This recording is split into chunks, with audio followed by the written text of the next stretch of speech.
Tem uma dessas frasezinhas de modismo, né? Que tem sido usado muito. Eu não lembro direito como é. Deus é bom sempre. Eu tenho para Deus é bom. Isso. Eu pego muito pelo sentido, não decoro essas frases. Deus é bom o tempo todo. Deus é bom sempre. Vocês acreditam nisso? Deus é bom sempre. Ah, tá. Então isso é bom.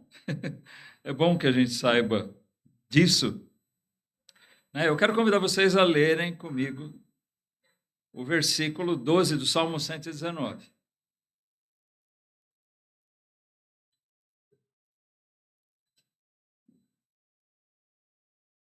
Nós vamos ler, vamos meditar em mais uma porção aqui desse Salmo 119. Nós começamos semana passada, vimos a primeira estrofe, lembrando que isso é um cântico composto de várias estrofes, todas elas ordenadas pelo alfabeto hebraico. Então, o que você lê ali, Aleph, acima do versículo 1, é a primeira letra do alfabeto hebraico, e todas as frases dessa estrofe começam com Aleph.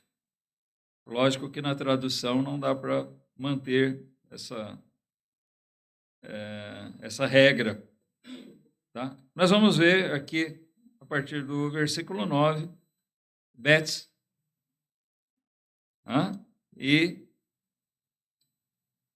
são mais 8 versículos que nós temos aqui. Mas eu quero pegar esse primeiro, versículo 12, porque eu vou usar ele como chave para nós meditarmos nesse trecho hoje, tá? Ele diz assim: Bendito és tu, ó Senhor, ensina-me os teus estatutos. Bendito é o Senhor.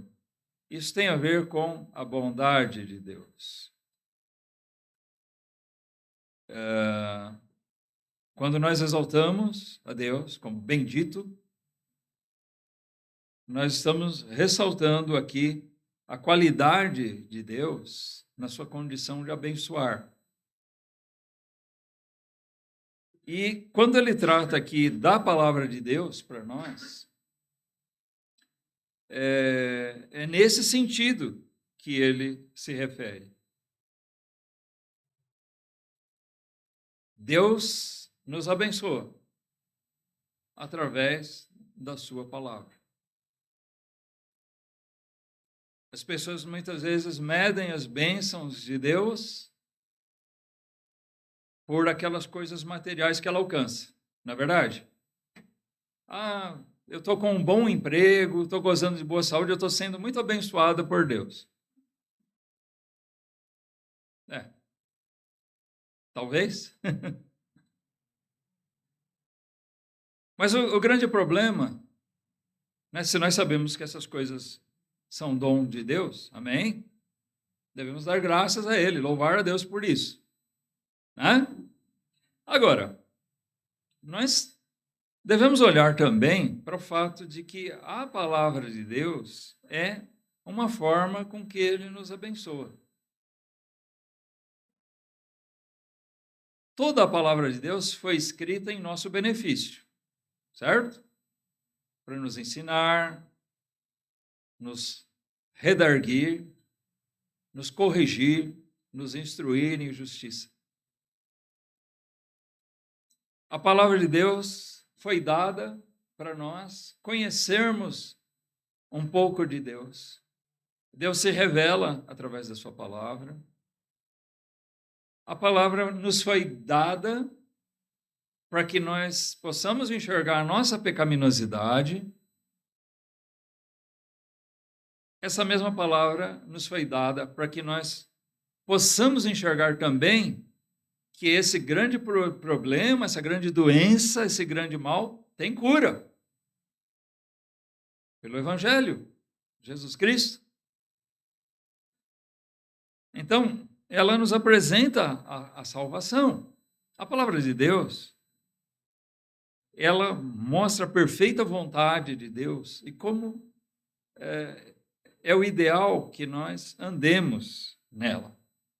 Qual a forma que nós devemos agir se nós queremos realmente agradar a Deus? Reconhecendo o grande amor de Deus por nós, a ponto de nos dar seu Filho para morrer por nós lá na cruz. Se nós reconhecemos esse amor de Deus, é lógico que nós queremos viver para Ele. E como é que nós vamos viver para Ele? Estarmos diante da palavra dEle cada dia, aprendendo, buscando fazer a vontade dEle. Não o que eu acho que é bom, não o que eu acho que é certo, mas o que Deus diz que é bom. Se Deus é bom, Ele não vai requerer nada de nós que seja em nosso prejuízo. Amém? Se Deus é bom, tudo que Ele apresenta para nós é para o nosso bem. Então é nesse ponto que, infelizmente, muita gente até que usa essa frase, Deus é bom o tempo todo o tempo Deus é bom, e outras mais parecidas, muita gente que usa essa frase talvez não se submete à palavra de Deus, porque, de repente, a vontade de Deus, a palavra de Deus, não converge para os seus próprios desejos, não é? O plano de vida daquela pessoa, os gostos dela não batem com o que Deus diz. Então, é onde muita gente hoje quer restringir certas partes da Bíblia. E eu tenho dito, olha, tem pastores, né? Pelo menos que se dizem pastores, mas parece mais que são lobos mesmo, que estão pregando contra a palavra de Deus. Ou seja, estão pregando que certos aspectos que Deus apresenta devem ser deixados de lado. Certas coisas que Deus quer, eles estão dizendo, em outras palavras, não são boas. Pelo menos não são boas para mim. E talvez não sejam boas para alguns. E aí cada um pode viver do seu próprio jeito. Então nós temos um liberalismo aí em vários aspectos. Mas esse trecho aqui do Salmo 119 começa com o versículo 9, falando particularmente aos jovens. Eu diria assim, irmãos, ele não é exclusivo para os jovens, mas aqui ele está se dirigindo aos jovens. Por que ele diz, com que purificará o jovem o seu caminho? E ele faz aqui, ele dá uma resposta à própria pergunta. Como o jovem vai purificar o seu caminho? Observando conforme a tua palavra. Quando eu digo, olha, isso aqui não é exclusivo para o jovem, por quê? Como nós vamos purificar o nosso caminho? Será que é só o jovem que precisa disso?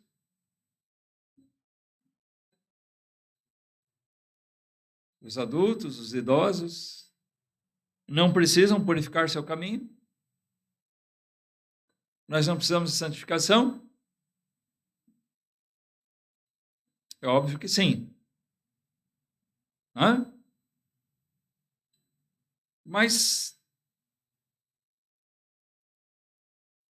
aqui particularmente a Bíblia, inspirada por Deus, ela se volta aos jovens. Por quê?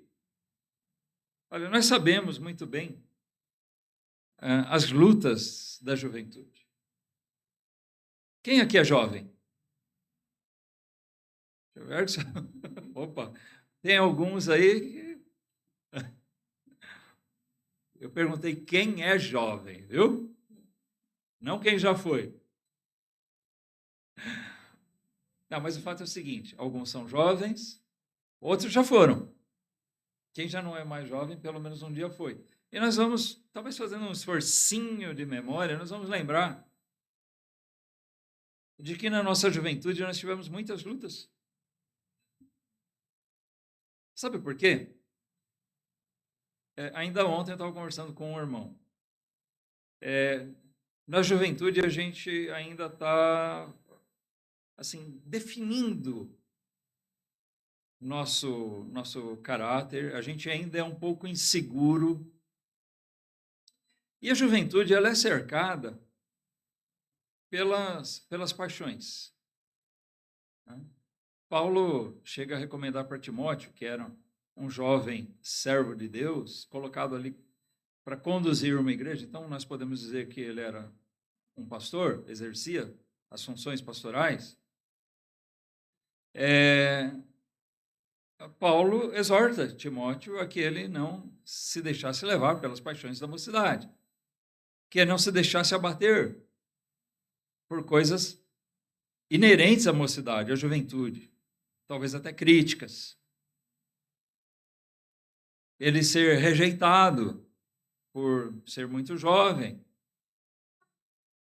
e talvez se sentir inseguro. Mas a juventude é uma fase de descobertas, e nós dizemos assim, é a fase das paixões, porque nós temos um vislumbre pela vida, uma empolgação, muita coisa é novidade. Até os problemas, para a gente, às vezes são novidades, e isso abate. Depois a gente vai ficando meio calejado pela vida, né? A gente vai começando a enxergar que problemas eles vêm, eles vão. Alguns deles a gente tem que aprender a lidar com ele. Isso faz parte até da maturidade cristã. Sabe, eu falo, às vezes aconselhando irmãos, não tenha ilusão, Deus não prometeu livrar a gente de todos os problemas, tá certo? Não tem isso nas Escrituras. De vários problemas, sim, Deus vai nos livrar. Mas alguns deles, simplesmente o crente tem que aprender a viver com eles. Carregar a sua cruz. Como é que nós vamos fazer isso? Também usando da palavra de Deus, sendo fortalecidos na fé. Mas isso vem com a maturidade. Na juventude, nós ainda estamos vivendo aquela fase das paixões, das empolgações. É uma idade perigosa. Porque nessas empolgações, nós corremos o risco de tomar muitas decisões equivocadas. Não é verdade? Quem já foi jovem deve lembrar de decisões, de atitudes, de escolhas que fez, que hoje você não faria. Não é verdade? Eu olho para trás, eu vejo, ainda lembro de alguma coisa da minha juventude, e algumas coisas eu não faria de novo. Talvez muitas coisas. Mas naquele tempo eu não tive a sabedoria, o discernimento para isso. Mas eu dou graças a Deus que isso não foi a um grau extremo, né?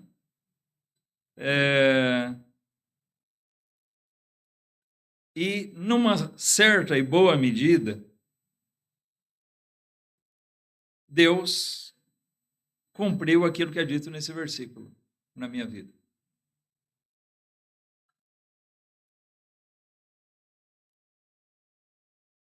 Observando nosso caminho, nossa jornada, conforme a palavra de Deus. Se um jovem, ele pertence ao Senhor.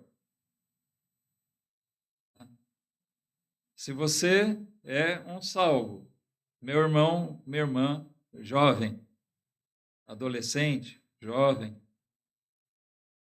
você que tem menos de 30,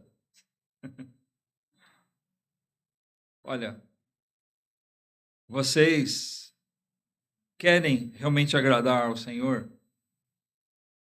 Eu estou brincando aqui com os de menos de 30, mas isso se aplica a todos nós. Mas se você ainda está vivendo essa fase da vida, essa fase apaixonada, tá? Paixão aqui não é só de romance, não. É paixão de empolgação, de afetos. Né?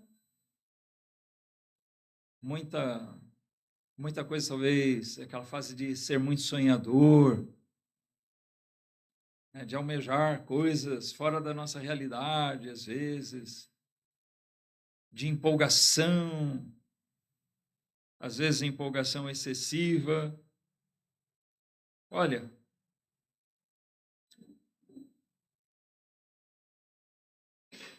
um conselho da palavra de Deus, e que nós reforçamos isso por você hoje. Viva para o Senhor.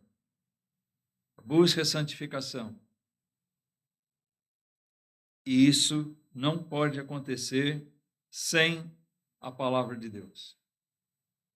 Se você crê que Deus é bom, deixe Ele guiar sua vida. Amém?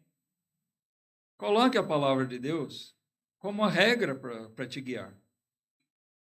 Todas as coisas que eu me arrependo da minha vida são aquelas coisas onde eu não dei ouvidos para a palavra de Deus. E assim, muitos crentes olham para trás e é bom que a gente possa olhar com arrependimento por essas coisas. E até pedir, Senhor, me perdoa, porque eu não dei ouvidos à tua palavra. Mas você que está em tempo ainda, você que é jovem, atente para isso. Cuidado, os anos da juventude, eles são perigosos. São delicados. Então, desde cedo, desde já, se você já não fez isso, coloca isso como uma regra fundamental para a sua vida. Eu vou observar o meu caminho, eu vou cumprir o meu caminho, a minha vida, conforme a palavra de Deus. Ela vai estar me guiando sempre. Quando a palavra de Deus é aquela que está nos guiando, em outras palavras, nós estamos dizendo que é Deus mesmo quem nos guia. Essa palavra de Deus que é tão maravilhosa é aquela que vai dizer lá no versículo 105, né, que é bem conhecido: lâmpada para os meus pés é a tua palavra e luz para o meu caminho. Que a palavra de Deus possa ser essa lâmpada para os seus pés, essa luz para o seu caminho desde cedo. Não basta a gente conhecer a Bíblia, a gente tem que ser praticante dela, observando a nossa vida conforme a palavra de Deus. O remédio para essa fase tão perigosa que nós temos e que todos nós passamos por ela é justamente esse temor de Deus. O desejo de observar rigorosamente a palavra dele. O grande problema é quando a gente começa a ser seletivo. Eu leio a Bíblia, bom, isso eu vou aplicar para a minha vida. Isso aqui, não, isso aqui talvez mais tarde. Ou talvez a gente querer fechar os olhos para aquilo. Não, isso não diz respeito a mim. Ao contrário, nós temos que ler a Bíblia sempre aplicando ela para a nossa vida. Não leia a Bíblia, olha esse versículo aqui, olha, esse versículo é bom para fulano, para ciclano. Leia a Bíblia vendo o que é bom para você. O que ela diz para você. Se o jovem observar o seu caminho, conforme a palavra, ele vai ter menos dor de cabeça depois. Vai dar menos dor de cabeça para os seus pais agora. Vai ter menos dor de cabeça para ele mesmo o resto da vida. Vai dar menos dor de cabeça para a família dele depois. Nós vamos gozar dos frutos disso. Não há o que se arrepender de fazer a vontade de Deus. Como eu disse, eu me arrependo de coisas que eu fiz quando eu não dei ouvidos para a palavra de Deus. Mas eu não me lembro de uma coisa que eu tenha feito, onde eu ouvi e observei o meu caminho, conforme a Bíblia dizia. Eu não lembro de uma delas que eu tenha motivo para me arrepender. Ah, quem dera eu não tivesse feito isso. Não existe. No versículo 10, nós vemos aqui: com todo o meu coração te busquei. Não me deixes desviar dos teus mandamentos. Nós temos duas coisas importantes nesse versículo 10. Primeiro, quando a gente busca uma coisa, ou quando a gente faz uma coisa de coração, o que isso quer dizer? Oi? Que eu amo aquilo? É boa. Quem se arrisca a complementar? Ah, eu fiz isso de coração. Como você entende isso? Fiz com amor, mas eu fiz com sinceridade. Concordam? Hã? Sim, mas eu sinceramente quis fazer aquilo, sem interesse. Eu tive aquele desejo, era meu propósito, meu prazer.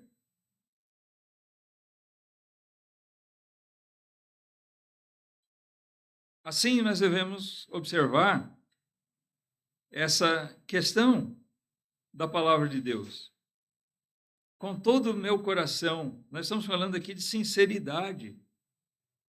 Com todo o meu coração te busquei. Com todo o meu desejo, eu busquei ao Senhor.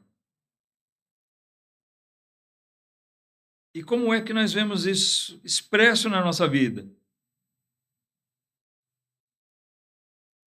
Aquele desejo de fazer a vontade de Deus. Se nós buscamos a Deus sinceramente, tá? Se você é sincero mesmo com Deus, a mostra disso, a maior prova que você pode ter para você mesmo é o desejo que você tem de fazer a vontade dele.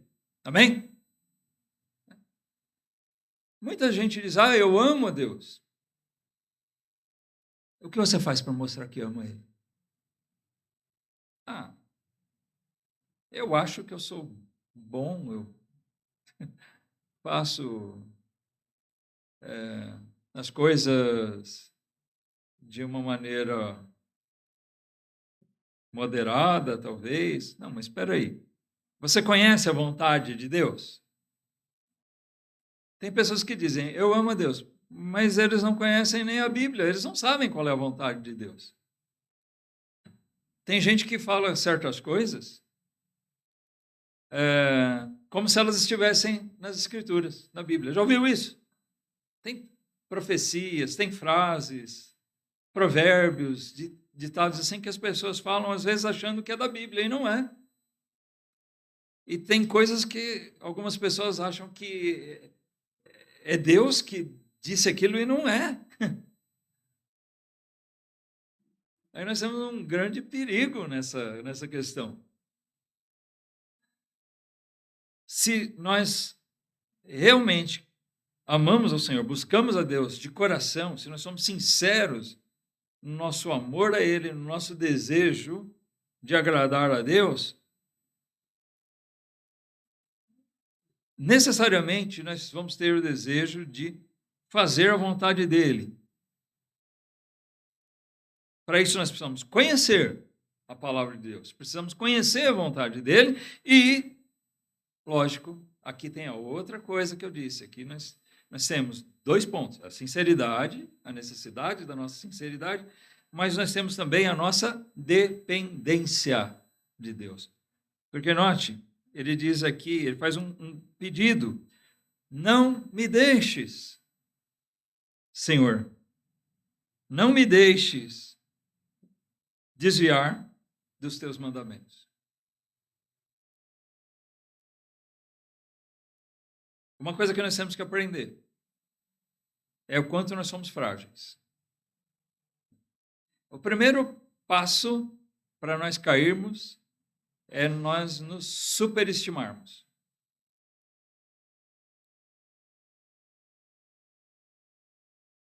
Nós temos na palavra de Deus várias exortações a respeito disso. E exemplos. E temos uma exortação bem explícita.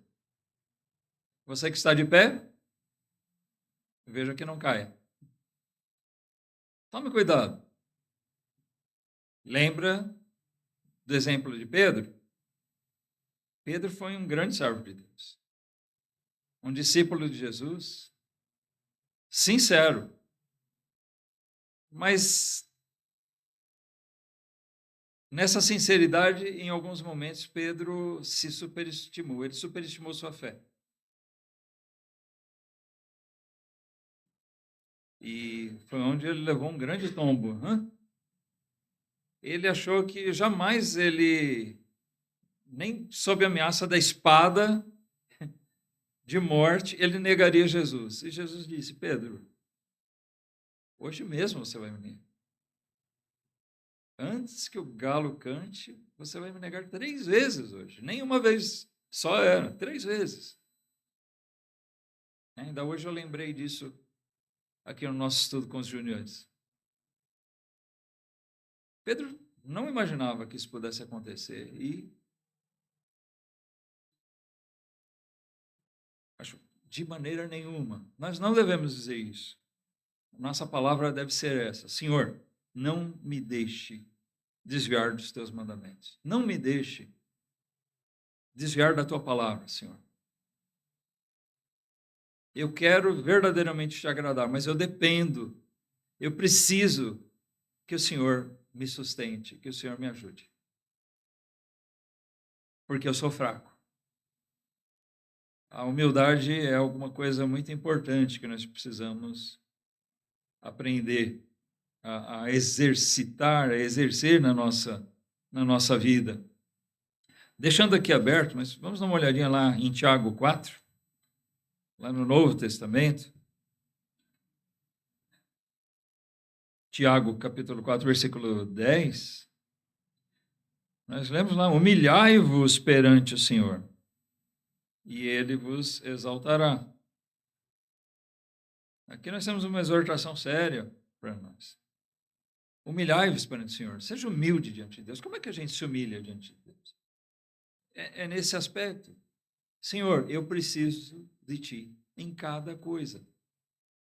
Me ajuda, Senhor, a permanecer na Tua palavra. Me ajuda a conhecer, me ajuda a entender, me ajuda a permanecer. Eu preciso do Senhor.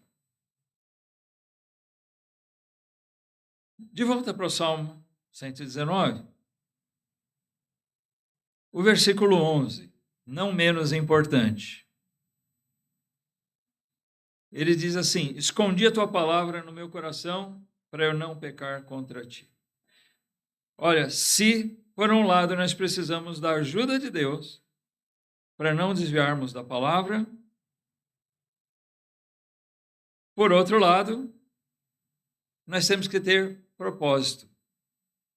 Escondi a tua palavra no meu coração, guardei ela no íntimo da minha alma. Algumas pessoas escondem a palavra mesmo.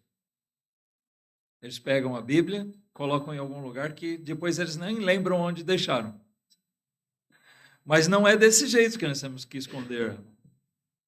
É o conteúdo, o teor, os ensinamentos dela têm que ser escondidos, guardados no nosso íntimo, no nosso coração. O crente, né, aquela pessoa que, de fato, crê em Deus, ele busca guardar a palavra, porque ele tem um propósito na sua vida. Ele não quer pecar contra Deus. Ele não quer pecar mais. Lá em Romanos 6, Paulo fala, nós somos salvos pela graça, pela misericórdia de Deus, em Jesus Cristo.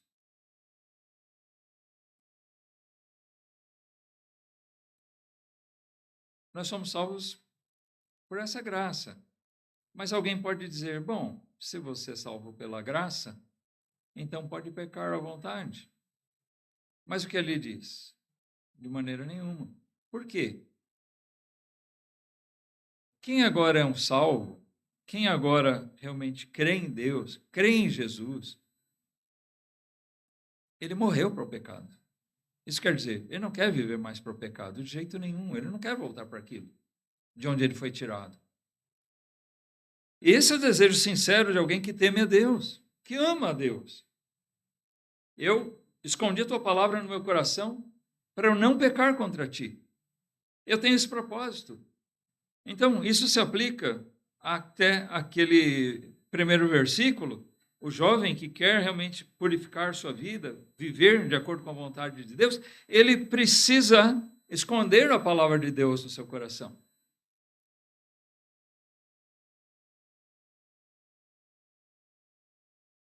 Você quer pecar? Você quer viver no pecado? Aí eu vou mudar a pergunta. Ninguém tem coragem de responder assim, né? Eu quero. Até algumas pessoas, não, eu não quero, mas se você pensar na sua vida, talvez na prática você está buscando o pecado. Você está escancarando a sua vida, a sua casa para o pecado. Com conversas que atraem o pecado, assistindo coisas, vendo coisas, ouvindo coisas na TV, na internet. Você está abrindo a sua vida para que o pecado tome conta, que entre ali, que ocupe esse espaço que é tão precioso. Mas se realmente você não quer pecar contra Deus, você vai querer se alimentar de outra coisa, a palavra de Deus. Guardar ela em você para não pecar mais. Quanto mais a palavra de Deus estiver ali, menos espaço tem, menos lugar tem para o pecado. Amém?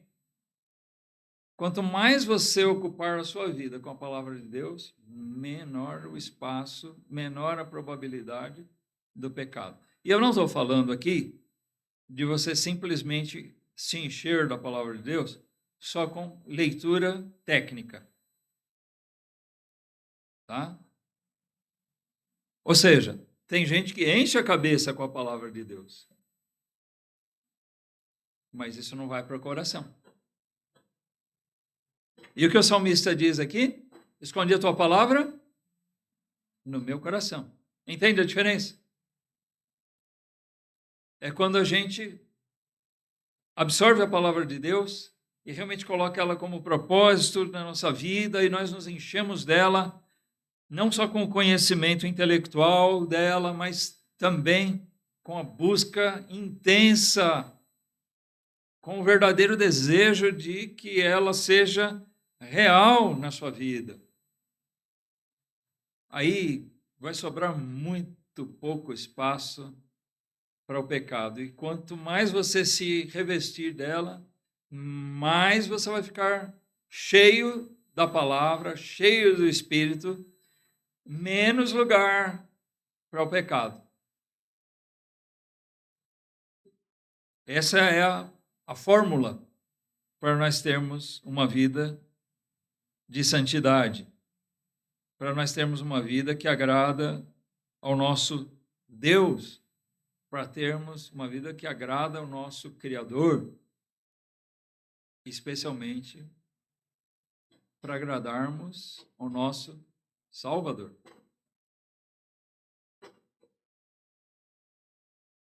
No versículo 12, aliás, versículo 11, desculpem, ainda a gente vê aqui, a tua palavra serve para nós, né? A tua palavra no meu coração, escondi para não pecar contra ti. Então, nós estamos dizendo aqui que ela é para nós um escudo, tá? Encare assim, a palavra de Deus é para nós um escudo. Agora sim, versículo 12, que é o nosso versículo inicial. Bendito és tu, ó Senhor, ensina-me os teus estatutos. Por mais que a gente procure se revestir da palavra de Deus, se encher dela, cada dia nós precisamos aprender mais dele. A cada dia. Nós nunca atingimos o topo. Hoje a gente é muito cercado de aparelhos eletrônicos, celulares, laptops, coisas que têm bateria, né? São portáteis. E a gente sempre precisa recarregar as baterias dele, não é verdade?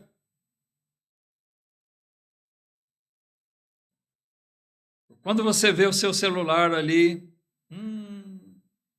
a bateria está com 14%, 15%, 10%, e você precisa usar o celular, você fica preocupado. Fica. Falei, se eu precisar do celular, ele vai me deixar na mão. Se eu precisar ligar para alguém, se eu precisar usar o GPS, acabar a bateria, eu estou frito, né? Será que você fica aflito também quando você percebe que a bateria da sua alma está descarregada? Quando você vê que está fraquinho? Não deixe isso acontecer. Né? Quando o celular descarrega, você pega lá o carregador, conecta, vai lá, corre, põe numa tomada e torce para carregar rápido, né? Nós precisamos carregar as baterias da nossa alma também. O ideal é que a gente ande com a bateria, né, com carga alta. Talvez a gente nunca esteja 100%. Mas nós carregamos as nossas baterias não é na energia elétrica. A gente carrega as baterias aqui. É na palavra. Orar e meditar na palavra de Deus são os meios de nós carregarmos nossas baterias. Novamente, nós estamos falando daquela dependência que nós comentamos aqui no versículo 10. Né? Aqui também nós vemos um pouquinho disso. Porque, novamente, ele clama ao Senhor, ensina-me os teus estatutos. Senhor, eu preciso aprender mais. Aquilo que eu não entendi ainda da tua vontade, me faz entender, me faz compreender. Me faz entender sempre a tua direção. Quando a gente vai fazer as coisas, será que nós temos essa preocupação de que Deus nos mostre qual é a decisão certa, a escolha a ser feita? Sabe, tem coisas que a Bíblia ela é muito explícita. A gente tem a resposta lá. Está lá, diretamente. Outras coisas, ela não tem a resposta especificamente para aquele caso, aquela situação. Devo ou não mudar de cidade, mudar de endereço, sei lá. A Bíblia não vai dizer isso. Mas ela tem preceitos, tem princípios que vão me ajudar a compreender a vontade de Deus. Até nesses casos, nessas decisões que a gente tem para tomar. Até coisas assim. Nós buscamos a orientação de Deus, oramos, pedimos, Senhor, me ensina a tua vontade, me mostra a tua vontade, me ensina os teus caminhos, me ensina, Senhor, se eu estou errando, o que eu devo fazer certo. Muitas das decisões erradas que a gente toma são movidas por entendimentos doutrinários errados que a gente tem. Uma coisa que volta e meia eu comento com a igreja, lembra disso? A gente tem mania de pensar em doutrina como uma coisa teórica. É teoria. Mas lembra do método de Paulo. Paulo sempre apresenta nas cartas dele um cenário doutrinário e, a partir daquela doutrina ou daquelas doutrinas, ele vai para lições práticas. É assim que funciona. Tá? Nenhum conhecimento que vem de Deus é meramente teórico. É só para saber. Tudo tem uma razão. Tudo afeta a nossa vida prática aqui e, é lógico, com consequências para a vida vindoura, eterna. Certo? Pode ter certeza disso. Então, esse é mais um motivo que nós temos para atentar para a palavra de Deus. E aí é que nós devemos pensar, por que buscar tanto a palavra de Deus? Justamente porque a palavra é de Deus. E Deus é bendito. Como eu disse no princípio, essa expressão aqui, nós usamos geralmente para louvar a Deus. Bendito Senhor. Mas essa palavra, ela tem a função de descrever a ação de Deus abençoando. Tá? Quando nós dizemos bendito é o Senhor, nós estamos louvando a Ele, porque Ele é bom. É o nosso reconhecimento. Quando nós dizemos para alguém que ele é bom em alguma coisa, ou o caráter dele é bom, sei lá, ou profissionalmente ele é bom nisso, é uma maneira de nós elogiarmos aquela pessoa, né? De nós exaltarmos ela. O bendito aqui, falando de Deus, ou se dirigindo a Deus, é disso que nós estamos falando. Nós estamos louvando a Deus porque Ele é bom. É o nosso reconhecimento de que a vontade dEle é perfeita, de que a palavra de Deus é maravilhosa para a nossa vida e que nós precisamos dela. E esse salmo está falando exatamente disso. Note que todos os versículos desse salmo, como eu disse na semana passada, é o maior capítulo da Bíblia, é o maior salmo de todos. Cada versículo dos 176 aqui, eles exaltam a palavra de Deus. A beleza da palavra de Deus, a necessidade dela, a importância que ela tem para a nossa vida. E quando eu digo que Deus é bendito, e eu relaciono isso à palavra dele, eu estou dizendo que Deus nos abençoa também pela palavra dele. Nós não somos abençoados só em coisas materiais que ele nos dá. Nós não somos abençoados por Deus só com a salvação, com o perdão dele. Estou dizendo só aqui, não desmerecendo, claro. A maior de todas as bênçãos para nós talvez seja essa, né? Porque nós somos livres da condenação. Mas nós somos abençoados por Deus porque Ele cuida de nós, porque Ele nos dá da sua sabedoria para que nós tenhamos uma vida aqui verdadeiramente abençoada, para que nós tenhamos uma vida aqui plena.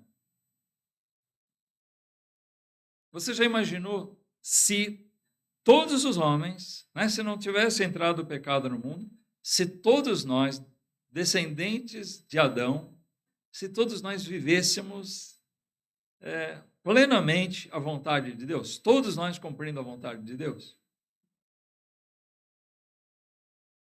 Imagina.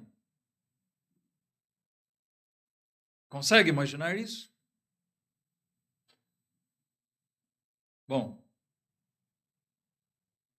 no tempo presente, no presente século, nós não vamos ter isso nunca.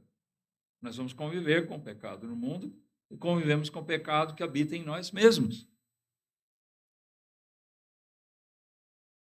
Mas sim, nós temos aquela esperança de que um dia nós vamos estar reinando com Cristo, vamos estar com Ele num reino de justiça. Nós que cremos na Bíblia de verdade, nós cremos nas promessas de Deus e nós esperamos o cumprimento das promessas dele. Estou falando isso porque também tem muita gente que diz ser crente, mas ele não acredita na Bíblia. Ah, não, isso aí é figurado. Não, a Bíblia diz que Cristo vai voltar a esse mundo, não mais para morrer na cruz. Ele vai voltar agora para reinar. E aí nós vamos ter a separação. Os salvos serão glorificados. E nós não vamos ser mais como nós somos agora, imperfeitos. Mas o nosso desejo, né, deveria ou deve ser, hoje, de ser o mais próximo daquilo que nós almejamos ser.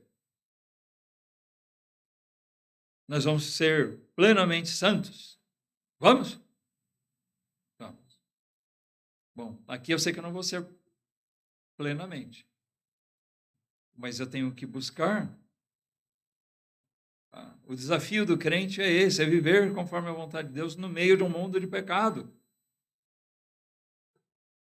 E para isso nós precisamos da palavra de Deus. Nós precisamos acreditar que tudo aquilo que Deus diz é bom. É bom mesmo. Se é o ensinamento bíblico, se é o ensinamento da palavra de Deus, não é o que eu acho ou o que fulano acha, mas é o que a Bíblia diz, é a palavra de Deus, eu devo confiar nela, me submeter a ela prazerosamente, porque eu sei que cumprindo aquilo eu vou ser abençoado, porque o autor daquela palavra é Deus, e Deus é bom.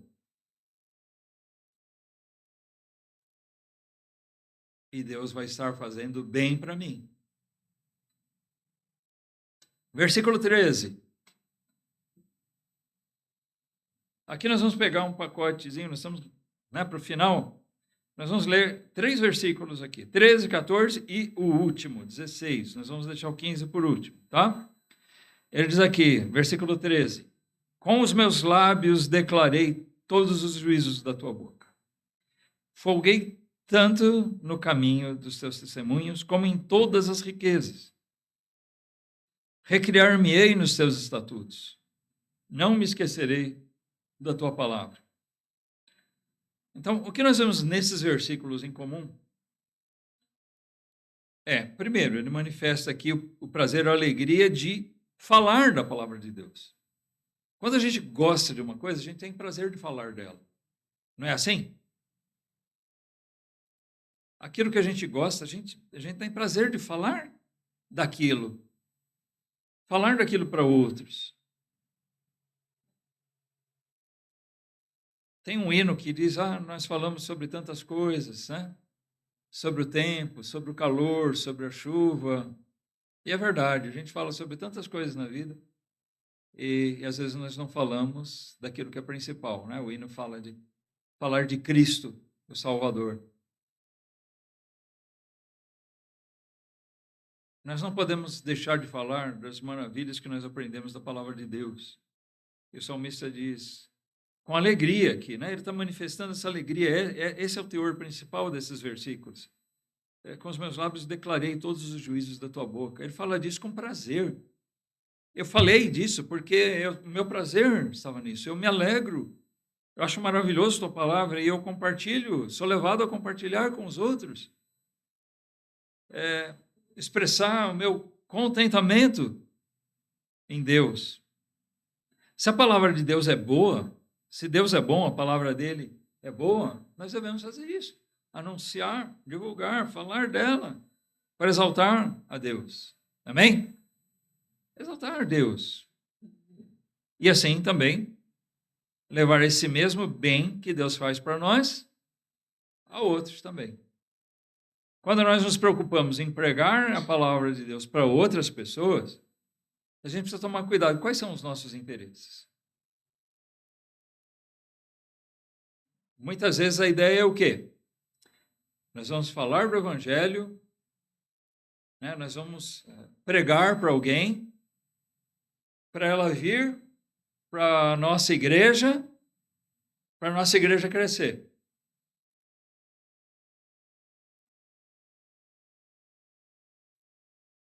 Errado. Propósito errado.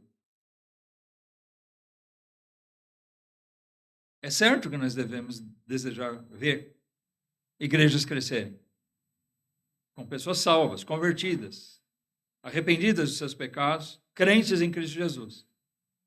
Não crescer a qualquer custo. Certo?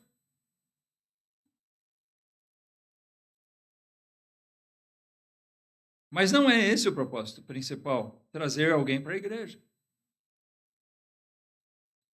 Para a igreja crescer. Não é isso. O propósito principal da pregação do Evangelho é que você vai compartilhar do bem que Deus tem feito por você, né? Você tentar levar isso a outros também. Se eu tenho sido abençoado por isso, por que eu vou privar outros disso? Eu quero levar essa mesma mensagem. Eu quero levar outros ao conhecimento de Cristo. Eu quero que outros sejam abençoados pela palavra dele.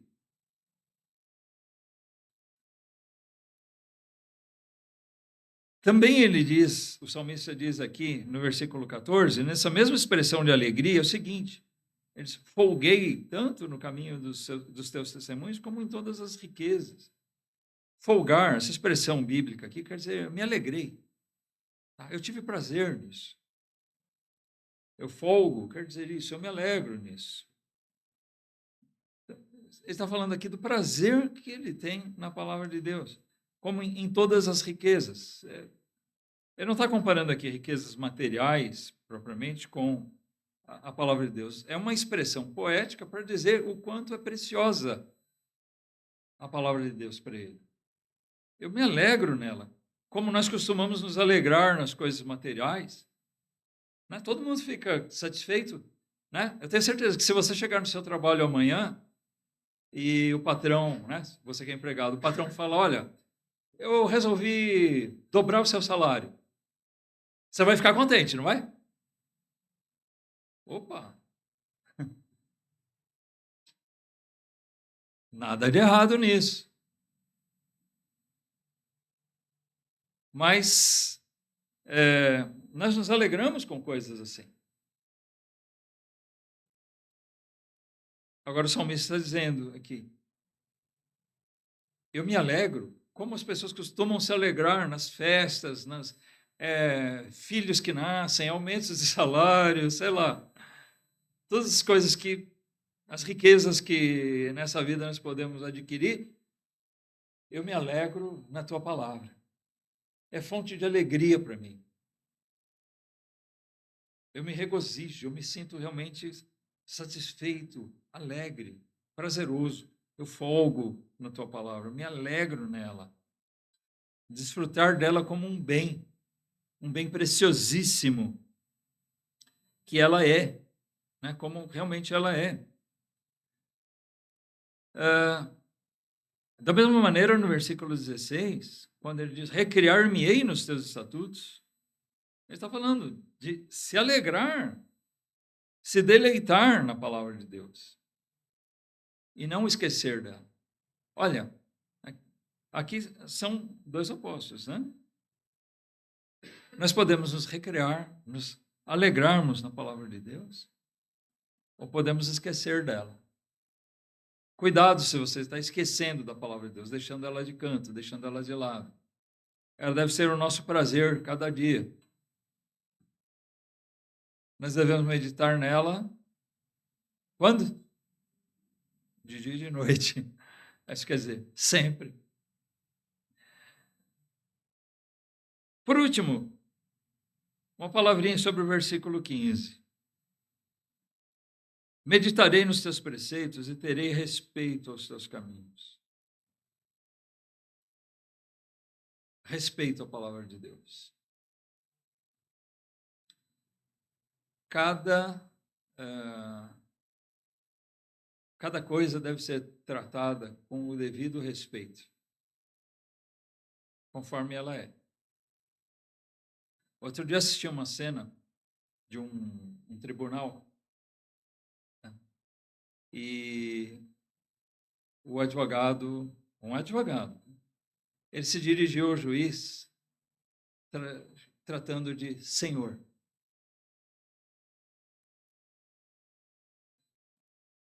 O senhor é uma expressão respeitosa. Você se sentiria desrespeitado por alguém que te chamasse, o senhor gostaria de fazer tal coisa? Assim? O senhor, senhora?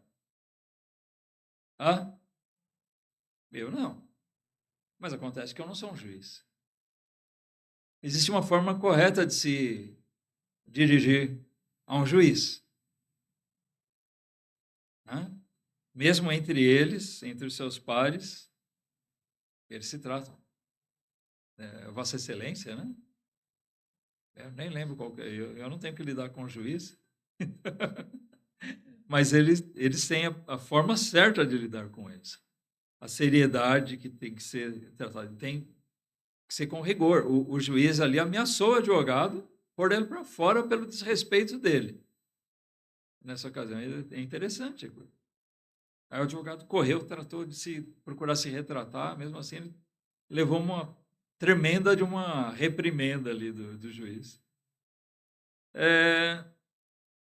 Mas com a palavra de Deus, nós devemos agir com ela também dessa maneira. Ela deve ser respeitada, não como um livro qualquer, não como palavra de homens. A Bíblia é a Bíblia, ela é a palavra de Deus, e ela deve ser respeitada dessa maneira. É muito sério o que nós temos aqui. Porque aqui nós temos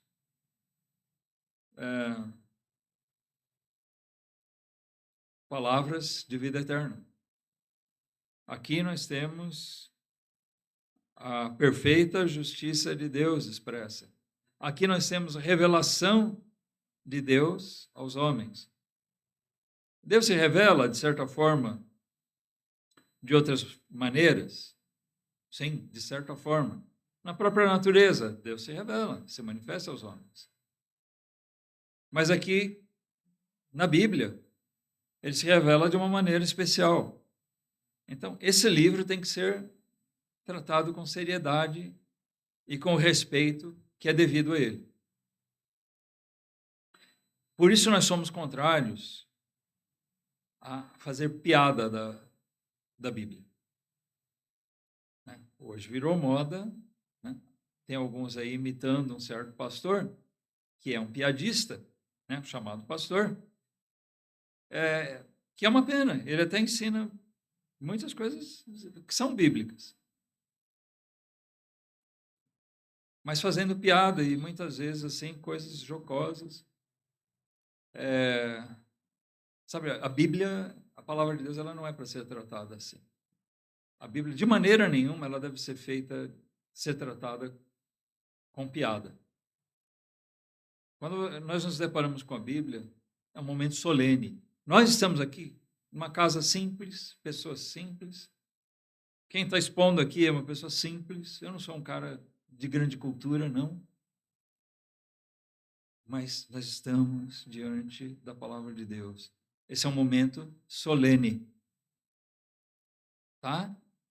É um momento solene porque nós estamos examinando aquilo que o Criador do universo, o Senhor de todo o universo, inspirou homens para nos deixar. Elas não são palavras de homens, são palavras de Deus.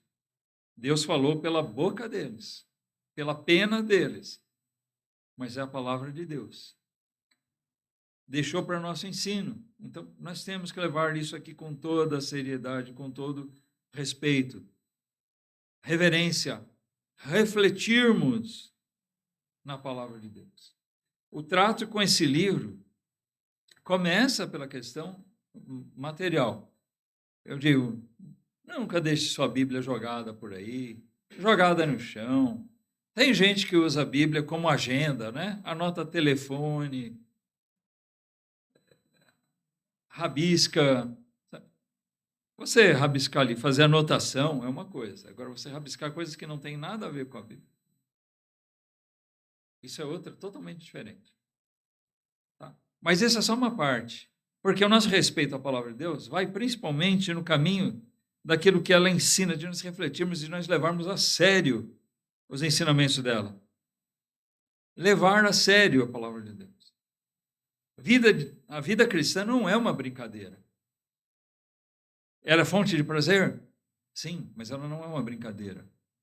Para a gente se divertir, para a gente dar risada.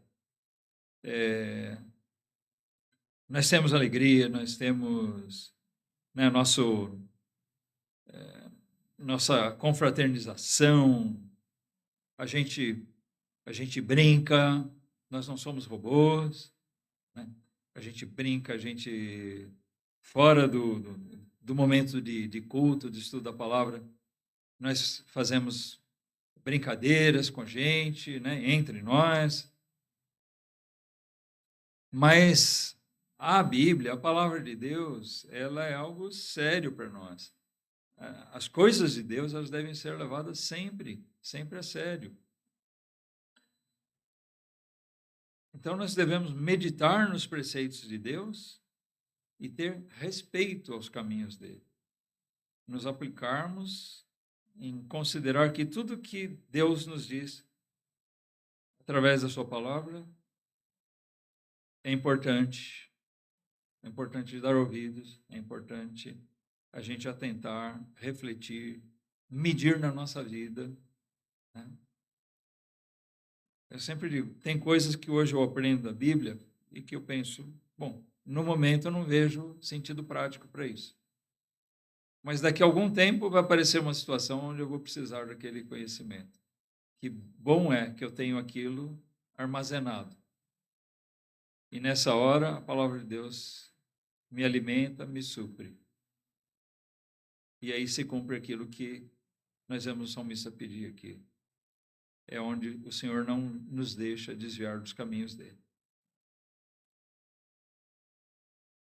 Nós precisamos, devemos ter prazer na palavra de Deus, buscar nos enchermos dela, sabendo que o autor dela é bom. E louvado seja o Senhor pela sua tão grande salvação. Bendito é o Senhor, porque ele nos deu a sua palavra também.